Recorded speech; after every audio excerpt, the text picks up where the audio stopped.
నమస్కారం కృష్ణతేజ వార్తలకు స్వాగతం. ముందుగా వార్తల్లోని ముఖ్యాంశాలు. కట్టుదిట్టమైన భద్రత నడుమ తిరుమలకు చేరుకున్న శ్రీలంక అధ్యక్షుడు రాజపక్షే.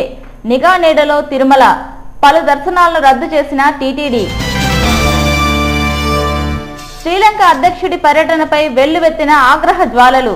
పలు ప్రాంతాల్లో నిరసనలు చేపట్టిన తమిళ పార్టీలు. ఆందోళనకారులను అరెస్ట్ చేసిన పోలీసులు. అవినీతి రహిత సమాజ ఏర్పాటుకు ప్రతి ఒక్కరూ కృషి చేయాలి. ఎస్పీ గోపీనాథ్ జెట్టి పిలుపు. ఘనంగా ముగిసిన అవినీతి వ్యతిరేక వారోత్సవాలు. ఇంటింటికి మరుగుదొడ్ల నిర్మాణం చేపట్టాలి. జెడ్పీ చైర్పర్సన్ గీర్వాణి పిలుపు. మండల కేంద్రాల్లో దరఖాస్తు చేసుకోవాలని సూచన. తిరుపతిలో ప్రారంభమైన నడివీధి గంగ జాతర ఉత్సవాలు. పలు వీధుల్లో కొలువు తీరిన అమ్మవారు. అంబళ్లు పోసి మొక్కులు తీర్చుకున్న భక్తులు. శ్రీవారి దర్శనార్థం తిరుమలకు చేరుకున్న శ్రీలంక అధ్యక్షులు రాజపక్షేకు రాష్ట్ర మంత్రి బొజ్జల గోపాలకృష్ణారెడ్డి, తిరుమల జేఈఓ శ్రీనివాసులు స్వాగతం పలికారు. కుటుంబ సమేతంగా తిరుమలకు చేరుకున్న రాజపక్షే శ్రీకృష్ణ అతిథి గృహంలో బస చేశారు. తిరుమలకు వచ్చిన అధ్యక్షులకు ప్రభుత్వ లాంఛనాలతో సాదర స్వాగతం పలికారు. రాత్రికి తిరుమలలోనే బస చేసి బుధవారం ఉదయం సుప్రభాత సేవలో పాల్గొని స్వామివారిని దర్శించుకుంటారు. రాజపక్షే రాక సందర్భంగా తిరుమల అంతటా హై అలర్ట్ ను ప్రకటించారు. పూర్తిగా పోలీసుల నిఘా నెలకొంది. ఆలయ ప్రాంగణమంతా పోలీసుల ఆధీనంలో ఉంది. బుధవారం ఉదయం రాజపక్షే శ్రీవారిని దర్శించుకుంటారు. ఈ సందర్భంగా బుధవారం ఉదయం జరిగే అంగప్రదర్శన సేవను టీటీడీ అధికారులు రద్దు చేశారు. అలాగే సుప్రభాతం, తోమాల, అర్చన వంటి సేవలలో ప్రోటోకాల్ వీఐపీలను మాత్రమే అనుమతిస్తూ టీటీడీ నిబంధన విధించింది. రాజపక్షే రాకతో అటు తిరుమలలోనూ ఇటు శ్రీవారి ఆలయంలోనూ టీటీడీ అధికారులు, పోలీసులు నిబంధనలు విధించారు. బుధవారం ఉదయం సుప్రభాత, తోమాల సేవలలో రాజపక్షే కుటుంబ సమేతంగా పాల్గొని దర్శించుకున్న పిదప 10 గంటలకు తిరుమల నుండి శ్రీలంకకు తిరుగు ప్రయాణం అవుతారని పోలీసు అధికారులు పేర్కొన్నారు. అప్పటి వరకు పోలీసులు విధించిన ఆంక్షలు తిరుమలలో కొనసాగుతాయని ఎస్పీ పేర్కొన్నారు. తిరుమల తిరుపతి వస్తున్నారు. ఆయన విజిట్లో భాగంగా తిరుమలలో శ్రీ వెంకటేశ్వర స్వామి వారిని దర్శించుకుంటారు. 10వ తారీఖున మళ్ళీ ఆయన రిటర్న్ అయిపోతున్నారు. సో దానికి సంబంధించి అన్ని రకాలైనటువంటి భద్రతా ఏర్పాట్లు చేయడం జరిగింది. టీటీడీ అధికారులు, అదేవిధంగా డిస్ట్రిక్ట్ అడ్మినిస్ట్రేషను, లోకల్ పోలీసు అంతా సమన్వయంతో ఈ కార్యక్రమాన్ని పటిష్టమైనటువంటి బందోబస్తు ఏర్పాటు చేసి ఆయన విజిట్ అంతా కూడా ఎక్కడ ఎలాంటి ఇబ్బందులు లేకుండా పీస్ఫుల్గా అయ్యేటట్లు. శ్రీకాళహస్తిలో 7 గంగమ్మల జాతరను అత్యంత వైభవంగా నిర్వహించేందుకు నిర్వాహకులు అత్యంత వైభవంగా ఏర్పాటు చేశారు. శ్రీకాళహస్తిలోని 7 గంగమ్మల జాతరను కమిటీ సభ్యులు అత్యంత వైభవంగా నిర్వహించేందుకు అన్ని ఏర్పాట్లు చేశారు. ఈ సందర్భంగా మంగళవారం 7 గంగమ్మలకు శ్రీకాళహస్తీశ్వర ఆలయం నుంచి సారెను ఉదయం 7 గంటలకు municipal chairman Radha Reddy, vice chairman Mutyala Parthasarathi, కౌన్సిలర్లు సారెను మేళతాళాల మధ్య ఊరేగింపుగా తీసుకెళ్లి ముత్యాలమ్మ గుడి వీధిలోని గంగమ్మ ఆలయానికి తీసుకొచ్చి అప్పగించారు. ఈ కార్యక్రమంలో ఆలయ ఈవో రామిరెడ్డి, ఈఈ రామిరెడ్డి, ఆలయ మాజీ చైర్మన్లు శాంతారాంజే పవార్, కోలా ఆనంద్, భక్తులు పెద్ద సంఖ్యలో పాల్గొన్నారు. కట్టుదిట్టమైన భద్రత నడుమ శ్రీవారి దర్శనార్థం శ్రీలంక అధ్యక్షుడు రాజపక్షే తిరుమలకు చేరుకున్నారు. తిరుమల శ్రీవారి దర్శనార్థం శ్రీలంక అధ్యక్షుడు రాజపక్షే తిరుమల చేరుకున్నారు. ప్రత్యేక విమానంలో రేణిగుంట విమానాశ్రయానికి చేరుకున్న శ్రీలంక దేశాధ్యక్షునికి రాష్ట్ర మంత్రి బొజ్జల గోపాలకృష్ణారెడ్డి, జిల్లా collector Siddhartha Jain, Tirupati urban police జిల్లా ఎస్పీ గోపీనాథ్ జెట్టి తదితరులు ఘన స్వాగతం పలికారు. అనంతరం హెలికాప్టర్ ద్వారా తిరుపతిలోని తారకరామ స్టేడియానికి చేరుకున్నారు. అక్కడి నుంచి రోడ్డు మార్గం ద్వారా తిరుమలకు బయలుదేరి వెళ్లారు. శ్రీలంక అధ్యక్షుడు రేణిగుంట విమానాశ్రయంలో దిగింది మొదలు తిరుమల చేరుకునేంత వరకు పర్యటన ఆద్యంతం నాటకీయంగా సాగింది. తమిళనాడుకు చెందిన ఆందోళనకారులు అడ్డుకునే అవకాశం ఉందని నిఘా వర్గాల ముందస్తు హెచ్చరిక, గత అనుభవాల నేపథ్యంలో తిరుపతి ఎస్పీ ఆధ్వర్యంలో ప్రత్యేక చర్యలు చేపట్టారు. ఆందోళనకారులను పక్కదారి పట్టించే ప్రయత్నంలో భాగంగా వ్యూహాత్మకంగా రేణిగుంట విమానాశ్రయం నుంచి రోడ్డు మార్గం ద్వారా ఒక కాన్వాయ్, తారకరామ స్టేడియం నుంచి మరో కాన్వాయ్ని ఏర్పాటు చేశారు. 2 కాన్వాయ్లు ఒకదాని తర్వాత ఒకటి వేర్వేరు ప్రాంతాల మీదుగా తిరుమలకు చేరుకున్నాయి. దీంతో ఏ కాన్వాయ్లో రాజపక్షే పర్యటిస్తున్నారో అర్థం కాక తమిళనాడు ఆందోళనకారులు, నగర ప్రజలు తికమకపడ్డారు. తారకరామ స్టేడియంతో పాటు రేణిగుంట విమానాశ్రయం వద్ద కిలోమీటర్ దూరంలో మీడియాను నియంత్రించడం గమనార్హం. తిరుమల శ్రీవారి దర్శనానికి విచ్చేసిన శ్రీలంక అధ్యక్షుడు రాజపక్షే పర్యటనను అడ్డుకునేందుకు తమిళనాడుకు చెందిన ఆందోళనకారులు తీవ్రంగా యత్నించారు.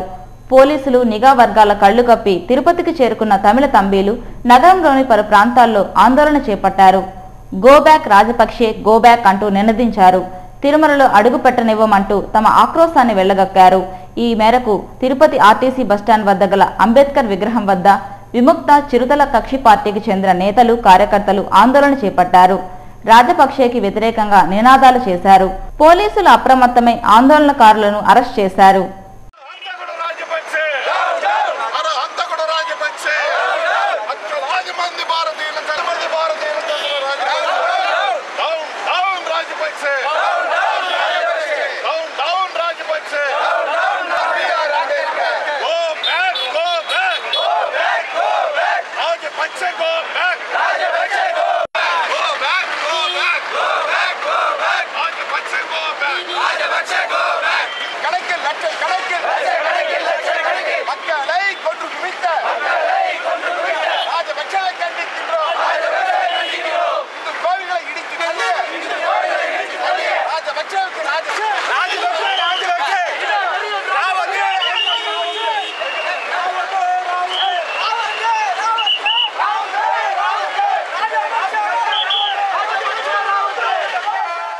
అలాగే ఎస్వి యూనివర్సిటీలోని ఎన్సీసీ నగర్ వద్ద 50 మంది ఆందోళనకారులను పోలీసులు అరెస్ట్ చేసి వాహనాల్లో తరలించారు. ఎస్పీ గారి ఆదేశాల మేరకు రాబడిన సమాచారంపై ఈరోజు బీరు వీధిలో తమిళనాడుకు సంబంధించిన 70 మందిని అదుపులోకి తీసుకోవడం జరిగింది. వీళ్ళను విచారణలో భాగంగా ప్రస్తుతం ఇక్కడ తీసుకురావడం జరిగింది. వీళ్ళు ఎందుకు వచ్చారు, తిరుపతి ఏ కారణం చేత వచ్చారు అనేది విచారణలో తేలుతుంది. తేలిన తర్వాత తదుపరి చర్య తీసుకోవడం జరుగుతుంది. శ్రీవారిని దర్శించుకోవడం చాలా సంతోషంగా ఉందని, స్వామి ఆశీస్సుల కోసం వచ్చానని కేరళ గవర్నర్ సదాశివం అన్నారు. శ్రీవారి దర్శనార్థం సోమవారం రాత్రి కేరళ గవర్నర్ తిరుమలకు చేరుకున్నారు. మంగళవారం ఉదయం స్వామివారి నైవేద్య విరామ సమయంలో శ్రీవారిని దర్శించుకున్నారు. తిరుమల జేఈఓ శ్రీనివాసరాజు కేరళ గవర్నర్కు దర్శన వసతి ఏర్పాట్లు చేసి స్వామి దర్శనానంతరం గవర్నర్కు తీర్థప్రసాదాలను అందజేశారు. భారతదేశాన్ని అవినీతి రహిత దేశంగా మార్చేందుకు ప్రతి ఒక్కరూ సహకరించాలని తిరుపతి అర్బన్ జిల్లా ఎస్పీ గోపీనాథ్ శెట్టి తెలిపారు. తిరుపతి మహతి ఆడిటోరియంలో మంగళవారం అవినీతి నిరోధక శాఖ ఆధ్వర్యంలో అవినీతి నిరోధక వారోత్సవ ముగింపు సమావేశం జరిగింది. ఈ సమావేశానికి అర్బన్ ఎస్పీ గోపీనాథ్ శెట్టి ముఖ్య అతిథిగా హాజరై ప్రసంగించారు. అవినీతిని దూరం చేయడానికి విద్యార్థుల పాత్ర కీలకమన్నారు. ఇప్పటి నుంచి అవినీతికి వ్యతిరేకంగా కింది స్థాయి నుంచి ఉన్నత స్థాయి వరకు దశల వారీగా మార్పు తీసుకువచ్చేందుకు విద్యార్థులందరూ కంకణబద్దులు కావాలన్నారు. ప్రభుత్వ కార్యక్రమాలను ప్రజల్లోకి తీసుకెళ్లేందుకు ప్రభుత్వం నిరంతరం కృషి చేస్తోందన్నారు. ట్రాన్స్పరెన్సీ ఇంటర్నేషనల్ అనే సంస్థ ప్రతి ఏడాది అవినీతిపై సర్వే చేస్తోందన్నారు. వారం రోజుల పాటు అవినీతి నిరోధకంపై ఏసీబీ అధికారులు పలు కార్యక్రమాలను నిర్వహించడం అభినందనీయమన్నారు. అవినీతికి పాల్పడుతూ చాలా అట్టడుగు భాగంలో ఉంటూ అదేవిధంగా కొన్ని దేశాల్లో ఉన్నటువంటి ప్రజలు మాత్రం ఎక్కడ కూడా ఈ అవినీతి అనేటువంటి ఆ పదాన్ని కూడా దగ్గరకు రానియకుండా వారి ప్రజలను అదేవిధంగా దేశాన్ని కూడా ఎంతో అభివృద్ధి దశలోకి తీసుకెళ్తూ ఉన్నారు. సో వాళ్ళంతా కూడా ఆ దృష్టిలో అంటే ట్రాన్స్పరెన్సీ ఇంటర్నేషనల్ అనేటువంటి ఒక సంస్థ ఉంటుంది. అది చేపట్టేటువంటి సర్వేలో ఇవన్నీ కూడా వెల్లడవుతూ ఉంటాయి. అంటే దేశం అగ్రభాగంలో ఉంటుందంటే దాని అర్థం ఆ దేశంలో ఉన్నటువంటి ప్రజలందరూ కూడా ఎంతో నీతివంతులై ఉద్యోగస్తులు కాడించి వారి దేశ పౌరులందరూ గర్వించే విధంగా వాళ్ళందరూ కూడా ఉన్నతమైనటువంటి స్థానాల్లో కూర్చోబెట్టడం జరిగింది. అనంతరం ఏసీపీ డీఎస్పీ శంకర్ రెడ్డి మాట్లాడుతూ అవినీతిని అరికట్టేందుకు 1988వ సంవత్సరంలో ఒక చట్టాన్ని రూపొందించారన్నారు. అవినీతిని ప్రోత్సహించడం అన్యాయాన్ని ప్రోత్సహించడమేనని పేర్కొన్నారు. అవినీతిని రూపుమాపాలంటే వ్యవస్థలో మార్పు రావాలన్నారు. అనంతరం వారం రోజుల పాటు పలు విద్యా సంస్థల్లో నిర్వహించిన వ్యాసరచన వక్తృత్వపు పోటీలో గెలుపొందిన విద్యార్థులకు మెమొంటోలతో పాటు ప్రశంసా పత్రాలను అందజేశారు. ఈ సమావేశంలో ఏసీబీ సిఐలు లక్ష్మీకాంత్ రెడ్డి, సుధాకర్ రెడ్డి, చంద్రశేఖర్, ఉపాధ్యాయులు, విద్యార్థులు పాల్గొన్నారు. ఆర్థికంగా వెనుకబడిన బ్రాహ్మణ ప్రజల సంక్షేమానికి రాష్ట్ర ప్రభుత్వం చేయూతను అందించడం అభినందనీయమని తిరుపతి బ్రాహ్మణ సమాజం నాయకులు పేర్కొన్నారు. తిరుపతి ప్రెస్ క్లబ్లో మంగళవారం జరిగిన విలేకరుల సమావేశంలో తిరుపతి బ్రాహ్మణ సమాజం నాయకులు అజయ్ కుమార్ మాట్లాడారు. ఎన్నికల సందర్భంగా బ్రాహ్మణ వర్గానికి ఇచ్చిన హామీ మేరకు 25 కోట్ల రూపాయలతో ఆంధ్రప్రదేశ్ బ్రాహ్మణ సంక్షేమ సంస్థను ఏర్పాటు చేస్తూ రాష్ట్ర ప్రభుత్వం ఉత్తర్వులు జారీ చేయడం అభినందనీయమన్నారు. తిరుపతి కేంద్రంగా బ్రాహ్మణ సంక్షేమ సంస్థ కార్యాలయాన్ని ఏర్పాటు చేయాలని కోరారు. టీటీడీ బోర్డుతో సహా శ్రీకాళహస్తి, కాణిపాకం ఆలయ పాలక మండలి నియామకంలో స్థానిక బ్రాహ్మణులకు సభ్యత్వం కల్పించాలని ముఖ్యమంత్రికి విజ్ఞప్తి చేశారు. ఎన్నికల సందర్భంగా బ్రాహ్మణులకు ఇచ్చిన హామీలను అమలు చేసేందుకు శ్రీకారం చుట్టిన రాష్ట్ర ముఖ్యమంత్రి నారా చంద్రబాబు నాయుడుకు ఈ సందర్భంగా కృతజ్ఞతలు తెలియజేశారు. ఈ విలేకరుల సమావేశంలో ఆ సంఘం నాయకులు గణేష్, సిఆర్కే శేషగిరిరావు, బాలాజీ, భీమాస్ బాలాజీ, అశోక్, రామకృష్ణ, కెఎస్ వాసు, హనుమంతరావు, పార్థసారథి తదితరులు పాల్గొన్నారు. అలాగే తెలుగుదేశం పార్టీ బ్రాహ్మణ సెల్ నాయకులు బాలాజీ రాష్ట్ర ముఖ్యమంత్రి నారా చంద్రబాబు నాయుడుకు ప్రత్యేక కృతజ్ఞతలు తెలియజేశారు. టీడీపీ ఎన్నికల మేనిఫెస్టోలో ప్రకటించిన విధంగా బ్రాహ్మణ వర్గానికి ప్రత్యేక కార్పొరేషన్ను ఏర్పాటు చేయడం సంతోషంగా ఉందన్నారు. ఈ విలేకరుల సమావేశంలో హనుమంతరావు, భీమాస్ బాలాజీ, విజయ్ కుమార్ పాల్గొన్నారు. పేదరికాన్ని పోగొట్టి వారికి ఆర్థికంగా చేయూతనిస్తామనేటువంటిది ఎన్నికల్లో ఇచ్చినటువంటి హామీ. ఆ హామీని నిలబెట్టుకునేటువంటి దిశలో మొదటి అడుగుగా నిన్న వెనుకబడిన తరగతుల కమిషన్ యొక్క సారథ్యంలో ఆంధ్రప్రదేశ్ బ్రాహ్మణ సంక్షేమ సమాఖ్య ఏపీ బ్రాహ్మణ్ వెల్ఫేర్ కార్పొరేషన్ ప్రత్యేక జీవో ద్వారా రాష్ట్ర ప్రభుత్వం ఏర్పాటు చేయడం జరిగింది. దీనికి 25 కోట్లు రాష్ట్ర ప్రభుత్వం కేటాయించారు. మొదటి విడతలో రాష్ట్ర ప్రభుత్వం కార్యాచరణను చేపడుతున్నది. వివిధ పీఠాధిపతులతో సమావేశమై వారి సూచనలు తీసుకుని పేదరికంలో ఉన్నటువంటి బ్రాహ్మణులను ఎలా ఆదుకోవాలనేటువంటి ప్రయత్నం రాష్ట్ర ప్రభుత్వం, కేంద్ర ప్రభుత్వం యొక్క సహాయ సహకారంతో చేయడం చాలా ఆనందదాయకమైనటువంటి విషయం. శ్రీలంక అధ్యక్షులు రాజపక్సే పర్యటనను అడ్డుకునేందుకు తమిళనాడు నుంచి వైగో మద్దతుదారులు భారీగా తిరుపతికి చేరుకున్నారు. ఈ నేపథ్యంలో ముగ్గురిని రేణిగుంట పోలీసులు అరెస్ట్ చేశారు. శ్రీలంక అధ్యక్షులు రాజపక్సే కుటుంబ సమేతంగా తిరుమలకు వస్తున్న నేపథ్యంలో తమిళుల పట్ల కక్ష సాధింపులకు పాల్పడుతున్న రాజపక్సే భారతదేశంలోకి అడుగు పెట్టరాదని, అలా వచ్చినట్లయితే తాము అడ్డుకుంటామని తమిళనాడుకు చెందిన వైగో ప్రకటించారు. ఈ క్రమంలోనే అతని అనుచరులు తిరుపతికి చేరుకుని శ్రీలంక అధ్యక్షుని పర్యటనను అడ్డుకునేందుకు నిర్ణయించారు. తమిళనాడు నుంచి రైలు మార్గం గుండా తిరుపతికి వస్తున్న వైగో అనుచరులను రేణిగుంట పోలీసులు గుర్తించి పట్టుకున్నారు. వారి వద్ద నుంచి నల్ల జెండాలను, ప్లకార్డులను స్వాధీనం చేసుకున్నారు. ఇది తెలిసి తిరుమల తిరుపతిలో పోలీసులు రైల్వే స్టేషన్, బస్టాండ్లలో, అలిపిరి టోల్గేట్ వద్ద పోలీసులు ముమ్మరంగా తనిఖీలు చేశారు. అవినీతి రహిత సమాజ స్థాపన కోసం ప్రతి ఒక్కరూ పాటుపడాలని స్థానిక లోక్సత్తా పార్టీ నేతలు లోకేష్ బాబు, నీలకంఠంలు పేర్కొన్నారు. అవినీతికి వ్యతిరేకంగా నేను సైతం అంటూ ప్రతిజ్ఞ చేశారు. ఈ సందర్భంగా లోకేష్ బాబు, నీలకంఠం మాట్లాడుతూ అవినీతి పరుల భర్తం పట్టేందుకు బలమైన ఆయుధం అవినీతి నిరోధక శాఖ అన్నారు. దేశాన్ని, రాష్ట్రాన్ని అవినీతి రహితంగా మార్చడానికి తామంతా ముందుంటామని పేర్కొన్నారు. ఈ కార్యక్రమంలో బాలసుబ్రహ్మణ్యం, బెల్లంకొండ సురేష్ తదితరులు పాల్గొన్నారు. కేంద్రంలో భారతీయ జనతా పార్టీ అధికారంలోకి వచ్చిన తర్వాత దేశం అన్ని రంగాల్లో అభివృద్ధి చెందుతోందని బీజేపీ నేతలు పేర్కొన్నారు. ఇందిరా ప్రియదర్శిని కూరగాయల మార్కెట్లో మంగళవారం బీజేపీ సభ్యత్వ నమోదు కార్యక్రమం చేపట్టారు. ఈ సందర్భంగా పార్టీ నేతలు అజయ్ కుమార్, సామంచి శ్రీనివాసరెడ్డి మాట్లాడుతూ దేశం అన్ని రంగాల్లో అభివృద్ధి చెందుతున్నదని, అన్ని వర్గాల ప్రజలకు బీజేపీ నేతృత్వంలో సంక్షేమ ఫలాలు అందరికీ అందుతాయన్నారు. బీజేపీ సభ్యత్వ నమోదు కార్యక్రమానికి విశేష స్పందన లభించిందని వారు పేర్కొన్నారు. ఈ కార్యక్రమంలో వరప్రసాద్, రాంప్రకాష్ కార్యకర్తలు పాల్గొన్నారు.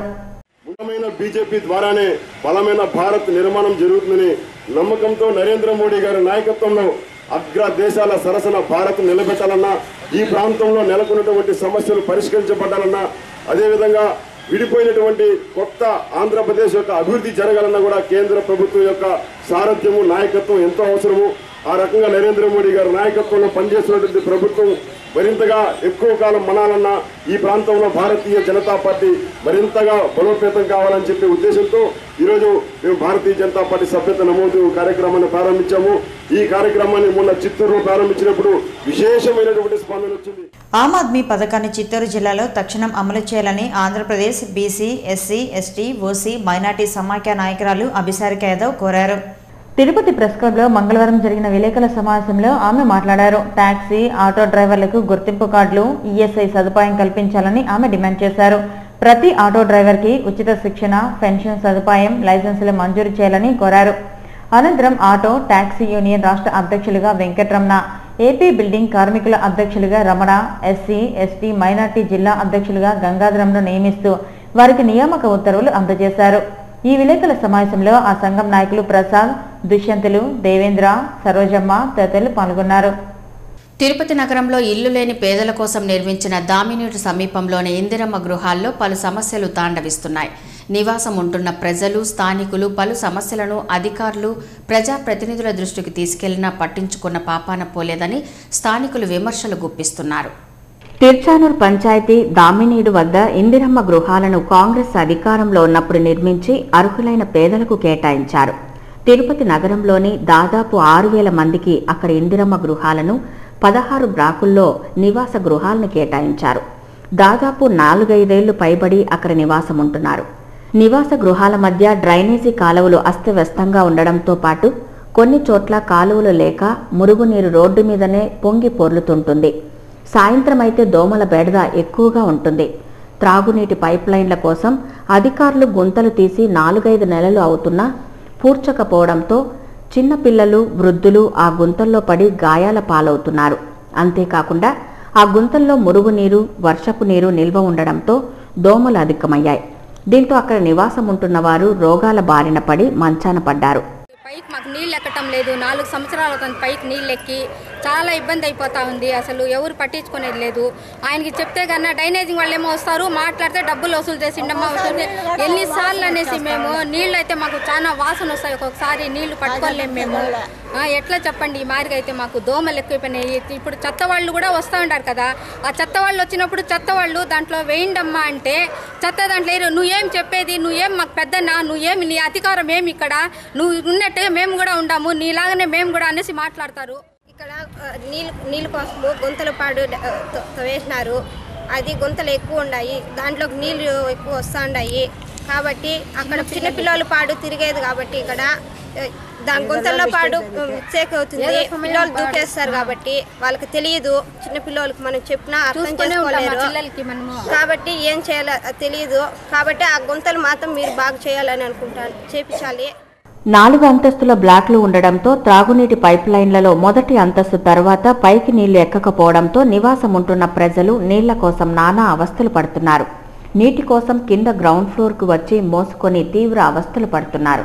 డ్రైనేజీ కాలువలు పొంగి పొర్లుతుండడంతో దుర్గంధం వెదజల్లుతుండడం వల్ల ప్రజలు రోగాల బారిన పడుతున్నారు. డ్రైనేజీ కాలువలు పూర్తి స్థాయిలో లేకపోవడంతో మురుగునీరంతా పొంగి పొర్లుతోంది. అండర్ డ్రైనేజీ వ్యవస్థ లేకపోవడంతో స్థానికులు నానా అవస్థలు పడుతున్నారు. అక్కడ విద్యుత్ ట్రాన్స్ఫార్మర్ ప్రజల చేతికందే ఎత్తులో ఉండడంతో ఎవరైనా పిల్లలు అటుగా వెళ్తే ప్రమాదానికి గురి కావాల్సి ఉంటుందని స్థానికులు ఆందోళన వ్యక్తం చేస్తున్నారు. సంవత్సరం అయిపోయింది నా నీళ్ళు ఈ పక్కలకి వచ్చి 20-30 ఇంటికి రాదు. ఈ సైడ్ ఆ సైడ్ లోడికి వస్తూ ఉంది. ఈ పక్కలో చిన్నపిల్లలు పెట్టుకుని ఎక్కువ ఇబ్బంది పడుతూ ఉన్నాం. స్కూల్ పంపించేదానికి వీళ్ళు ఎక్కువ ఇబ్బంది పడుతూ ఉంటారు. నీళ్ళు వచ్చి సంవత్సరం పైన అయిపోయింది. పోయిన సంవత్సరం నవంబర్లో కట్ అయిపోయినాయి నీళ్ళు. పైకి రాలేదు. కింద కూడా 4 లైన్ రాదు. మాకు సెకండ్ ఫ్లోర్ అంటే ఫస్ట్ ఫ్లోర్ సెకండ్ ఫ్లోర్ రాదు.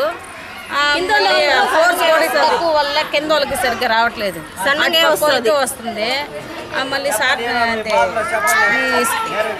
పిల్లకాయలకి నీళ్ళు మాకు తెచ్చిపోసుకోవాలంటే దూరం నుంచి చుట్టుపక్కల వాళ్ళు 2 బిందులు ఇస్తారు. చాలా ఇబ్బంది. చిన్న పిల్లకాయలు పెట్టుకొని స్కూల్ పిల్లకాయలని రెడీ చేసి పంపించడానికి టైం చాలా ఇదవుతుంది. పారిశుద్ధ కార్మికులు నెలనెలా వచ్చి స్థానికుల నుంచి డబ్బులు మామూలు రూపంలో తీసుకెళ్తారే తప్ప పనులు చేయడం లేదని వాపోతున్నారు. 2, 3, 4 అంతస్తులకు పైప్ లైన్ల ద్వారా నీళ్లు వచ్చి 4 సంవత్సరాల పైన అవుతోందని ఆవేదన వ్యక్తం చేస్తున్నారు. ఇప్పటికైనా ఓట్లేసుకున్న ప్రజాప్రతినిధులు, సంబంధిత అధికారులు నిద్రమత్తు వదిలి ఇందిరమ్మ నివాస గృహాల్లో ఉన్న ప్రజలకు మౌలిక వసతులు కల్పించేందుకు దృష్టి సారించాల్సిన అవసరం ఎంతైనా ఉందని స్థానికులు కోరుతున్నారు. బ్లాక్లో ప్రతి ఒక్కరూ ఇంట్లో ఉండలేక స్మెల్ లేక డోర్లు వేసుకుని ఉన్నాము. ఆ పైపులు బాగా రిపేర్ చేసి రెడీ చేసి ఆడ క్లీన్ చేస్తే బ్లాక్లో ఈ పక్క ఆ పక్క డ్రైనేజ్ నీళ్ళు కూడా వచ్చేస్తున్నాయి. ఆ డ్రైనేజ్ నీళ్ళు కానీ ఈ పైపులు పైన కానీ రెడీ చేస్తే ఇంట్లో తాగేదానికి వాటర్ కూడా స్మెల్లే. తాగేదానికి కూడా వాటర్ కూడా తాగలేము. క్యాన్ నీళ్ళు తాగాల్సి వస్తూ ఉంది. ప్రతిదీ తాగేదానికి కూడా తెచ్చుకోకుండా వాడుకునేదానికి కూడా అదే వాడాలంటే నిండా కష్టంగా ఉన్నది. ఒకసారి మీరు వచ్చి దాన్ని చూసి పరిశీలించి దాన్ని చేస్తే బాగుంటుందని మేము మనవి చేస్తున్నాం. మేము బ్లాక్లో ఉండేవాళ్ళని చెప్తున్నాము. తిరుపతి నగర ప్రజల సౌకర్యార్థం డిసెంబర్ 10న సీజన్స్ వాల్యూ మాల్ను ప్రారంభించనున్నట్లు నిర్వాహకులు తెలిపారు. తిరుపతి ప్రెస్ క్లబ్లో మంగళవారం జరిగిన విలేకరుల సమావేశంలో సీజన్స్ వాల్యూ మాల్ అధినేతలు నాగరాజు నాయుడు, విద్యా ప్రకాష్ రెడ్లు మాట్లాడారు. తిరుపతి నగర ప్రజల సౌకర్యార్థం స్థానిక ఎయిర్ బైపాస్ రోడ్లో సీజన్స్ వాల్యూ మాల్ ఏర్పాటు చేసినట్లు చెప్పారు. వర్తమాన కథానాయకులు రాశికన్నా, ఈషా చావ్లా చేతుల మీదుగా డిసెంబర్ 10వ తేదీ సాయంత్రం 7 గంటలకు ప్రారంభోత్సవం చేయనున్నట్లు తెలిపారు. నగర ప్రజలు ఈ అవకాశాన్ని సద్వినియోగం చేసుకోవాలని కోరారు. ప్రతి ఇంటికి మరుగుదొడ్లు నిర్మించుకొని ఆరోగ్యాన్ని కాపాడుకోవాలని జిల్లా పరిషత్ చైర్మన్ గీర్వాణి కోరారు. చిత్తూరులోని జెడ్పీ చైర్మన్ కార్యాలయంలో మంగళవారం జరిగిన మీడియా సమావేశంలో ఆమె మాట్లాడుతూ స్వచ్ఛ భారత్లో భాగంగా ప్రతి ఇంటికి మరుగుదొడ్లు నిర్మించుకొని పరిసరాలను పరిశుభ్రంగా ఉంచుకుంటూ తద్వారా ఆరోగ్యాన్ని కాపాడుకోవాలని ఆమె కోరారు. స్వచ్ఛ భారత్లో భాగంగా జిల్లాలోని అన్ని ప్రభుత్వ కార్యాలయాల వద్ద పరిశుభ్రత కార్యక్రమాన్ని నిర్వహించినట్లు ఆమె తెలిపారు. అలాగే ప్రతి ఇంటికి మరుగుదొడ్లు నిర్మించుకోవాలని కేంద్ర రాష్ట్ర ప్రభుత్వాలు ఆదేశించినట్లు జెడ్పీ చైర్మన్ పేర్కొన్నారు. అలాగే మరుగుదొడ్ల నిర్మాణానికి ఒక్కొక్క ఇంటికి 12,000 రూపాయల చొప్పున ప్రభుత్వం మంజూరు చేసిందని తెలిపారు. దీనిని గుర్తించి మరుగుదొడ్ల నిర్మాణం కోసం ఆయా మండల పరిధిలోని ఎంపీడీఓ కార్యాలయంలో ప్రజలు దరఖాస్తు చేసుకోవాలని సూచించారు. అలాగే త్రాగునీటి సౌకర్యార్థం 36 కోట్లను మంజూరు చేశామని పేర్కొన్నారు. నీటి ఎద్దడి మండలాలలో భూగర్భ జలవనరులను సర్వే చేసి తద్వారా అవసరమైన ప్రదేశాల్లో బోర్లు వేసి త్రాగునీటి సౌకర్యం కల్పిస్తామని జెడ్పీ చైర్మన్ గీర్వాణి పేర్కొన్నారు. ప్రతి వ్యక్తి ఆరోగ్యకరంగా ఉండాలని మన రాష్ట్ర ప్రభుత్వం స్వచ్ఛ భారత్లో ప్రతి ఒక్కరికి ప్రతి ఇంటికి మరుగుదొడ్లు ఉండాలని ఆదేశించడం అయింది. అదేవిధంగా కేంద్ర ప్రభుత్వం 9,000 ఇస్తుంది, రాష్ట్ర ప్రభుత్వం 3,000 ఇస్తుంది. ఒక గ్రామం పూర్తిగా అదే మరుగుదొడ్లు కావాలంటే గ్రామ పంచాయతీలు 100 కంపల్సరీ చేయాలి ఒక పంచాయతీలో. అది లేకపోయినా కూడా చిన్న పంచాయతీలో కూడా 50గా ఉండేటట్టుగా చూడాలని రాష్ట్ర ప్రభుత్వం కోరడం జరుగుతూ ఉంది. అదేవిధంగా కూడా ఆడపడుచులకి ఆత్మగౌరవం కోసం ఇది అందరికీ ముఖ్యం కాబట్టి ప్రతి ఒక్కరూ కూడా ఈ గ్రామంలో ప్రతి ఒక్క ఇంటికి లేని వాళ్ళంతా కూడా కల్పించుకోవాలని కూడా చెప్పడం జరుగుతూ ఉంది. తప్పకుండా అందరూ చేయాలని ఆదేశిస్తున్నాం. తిరుపతి నగరంలోని పలు ప్రాంతాల్లోని నడివీధుల్లో గంగమ్మ అమ్మవారి ప్రతిమలను ప్రతిష్ఠించి మహిళలు అంగరంగ వైభవంగా పూజలు చేసి మొక్కులు తీర్చుకున్నారు. నగరంలోని గాంధీ రోడ్డు, నిమ్మకాయల వీధి, ఆకుతోట వీధుల్లో మంగళవారం గంగమ్మ అమ్మవారి ప్రతిమను ప్రతిష్ఠించి పూజలు నిర్వహించారు. ఆయా వీధుల్లోని మహిళలు తెల్లవారుజామునే నిద్రలేచి స్నానాలు చేసి ప్రతి ఒక్క మహిళ తమ ఇళ్లలో వండుకుని తీసుకొచ్చిన అమ్మిళ్లను అమ్మవారికి నైవేద్యంగా సమర్పించారు. అమ్మవారి ప్రతిమను ప్రతిష్ఠించిన ప్రాంతాల్లో చలువ పందిళ్లు వేసి మంగళ వాయిద్యాల నడుమ భక్తులకు అమ్మవారి దర్శన భాగ్యం కల్పించారు. ఆయా ఆలయాల వద్ద నిర్వాహకులు పెద్ద ఎత్తున ఏర్పాట్లు చేశారు. ప్రతి ఏటా ఈ మాసంలో ఆయా వీధుల్లో గంగమ్మ అమ్మవారిని ప్రతిష్ఠించి ఉత్సవాలను అత్యంత వైభవంగా నిర్వహిస్తున్నారు. ఆకుతోట వీధిలోని అమ్మవారి మహోత్సవానికి మాజీ councillor Naveen Kumar Reddy, town bank director P Bhuvan Kumar రెడ్డిలు హాజరై అమ్మవారిని దర్శించుకున్నారు. అనంతరం భక్తులకు అమ్మిళ్లు పంపిణీ చేశారు. ఈ సందర్భంగా నవీన్ కుమార్ రెడ్డి మాట్లాడుతూ నగరంలో సకాలంలో వర్షాలు పడి త్రాగునీటి సమస్య పరిష్కారం కావాలని, ఎటువంటి అంటువ్యాధులు ప్రబలకుండా ప్రజలందరూ సుభిక్షంగా ఉండాలని కోరారు. ఆ అమ్మవారి దీవెనతో సుఖ సంతోషాలతో ఉండాలని వేడుకున్నట్లు పేర్కొన్నారు. ఈ కార్యక్రమంలో వెంకట్, సురేష్, మదన్, దాము, కుమార్, మునిరెడ్డి, నారాయణ, పుష్ప, సురేష్ పాల్గొన్నారు. కనిపించని దేవుళ్ల కన్నా కన్న తల్లిదండ్రులే నిజమైన దేవుళ్లని, వారిని పూజిస్తే సుఖ సంతోషాలు వర్ధిల్లుతాయని, దీనిని గుర్తించి తల్లిదండ్రుల దీక్షామాలను ప్రవేశపెడుతున్నామని నిర్వాహకులు మాజీ దేవాదాయ శాఖ అధికారి కేశవులు అన్నారు. చిత్తూరు ప్రెస్ క్లబ్లో మంగళవారం జరిగిన విలేకరుల సమావేశంలో తల్లిదండ్రుల దీక్షామాల నిర్వాహకులు కేశవులు మాట్లాడుతూ సమాజంలో ప్రజాదరణ పొందిన అయ్యప్ప, గోవింద, గణేష్, ఆంజనేయ దీక్షామాలలు ప్రజలు ధరిస్తుంటారు. అయితే ఇవన్నీ మనకు కనపని దేవుని మాలగా పేర్కొన్నారు. అయితే కన్న తల్లిదండ్రులు ప్రతి ఒక్కరికి కనిపించే దేవుళ్ళని, వారిని పూజిస్తే సమస్యలు తొలగి శాంతి చేకూరుతుందని ఆయన పేర్కొన్నారు. దీనిని గుర్తించి తల్లిదండ్రుల దీక్షామాల విధానంను ప్రవేశపెడుతున్నామని అన్నారు. ఈ దీక్షామాల 3 విధాలుగా ఉంటుందని తెలిపారు. 40 రోజులు, 20 రోజులు, 11 రోజుల చొప్పున దీక్షామాలను ధరించి చివరిగా వారి తల్లిదండ్రుల సమాధి వద్ద కానీ శివాలయంలో గాని దీక్ష విరమణ చేస్తే అట్టి వారి తల్లిదండ్రుల ఆత్మకు శాంతి చేకూరుతుందని పేర్కొన్నారు. ఈ సమావేశంలో తల్లిదండ్రుల దీక్షామాల అసోసియేషన్ నాయకులు రవికుమార్ నాయుడు, రామభద్ర పాల్గొన్నారు.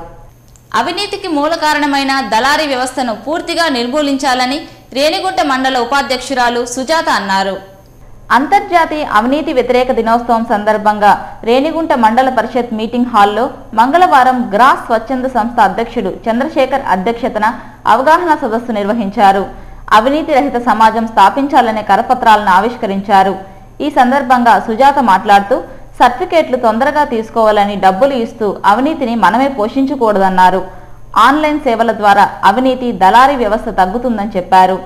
టీడీపీ సీనియర్ నాయకుడు మునుస్వామి నాయుడు మాట్లాడుతూ దేశంలో 10 సంవత్సరాల్లో అవినీతి విచ్చలవిడిగా పెరిగిపోవడానికి పాలకుల ప్రవర్తనే ప్రధాన కారణమన్నారు. విదేశాల్లో అవినీతికి పాల్పడితే కఠినంగా శిక్షిస్తారన్నారు. టీడీపీ పట్టణ అధ్యక్షుడు వెంకటేష్ చౌదరి మాట్లాడుతూ అవినీతిని ప్రోత్సహించడం ముందుగా మనం మానుకోవాలన్నారు. ఈ కార్యక్రమంలో గ్రాస్ చంద్రశేఖర్, రేణిగుంట సర్పంచ్ పాక్యముత్తు, సర్పంచులు శ్రీరాజ్, మునిశేఖర్ రెడ్డి, మంజుల, హరియాదవ్, మాజీ ఎంపీటీసీ నాగరాజు, మహిళా మండలి నాయకురాలు పూమణి, అరుణ తదితరులు పాల్గొన్నారు. ఇక తిరుమల సమాచారం. తిరుమలలో భక్తుల రద్దీ ఓ మోస్తరుగా ఉంది. మంగళవారం సాయంత్రానికి 36,663 మంది భక్తులు శ్రీవారిని దర్శించుకున్నారు. సర్వదర్శనానికి 12 కంపార్ట్మెంట్లలో భక్తులు వేచి ఉన్నారు. వారికి 8 గంటల దర్శన సమయాన్ని కేటాయించారు. నడకదారి భక్తులు 6 కంపార్ట్మెంట్లలో వేచి ఉన్నారు. వారికి 5 గంటల దర్శన సమయాన్ని టీటీడీ కేటాయించింది. తిరుమలలో బుధవారం వసతి సదుపాయాల వివరాలు ఇలా ఉంటాయి.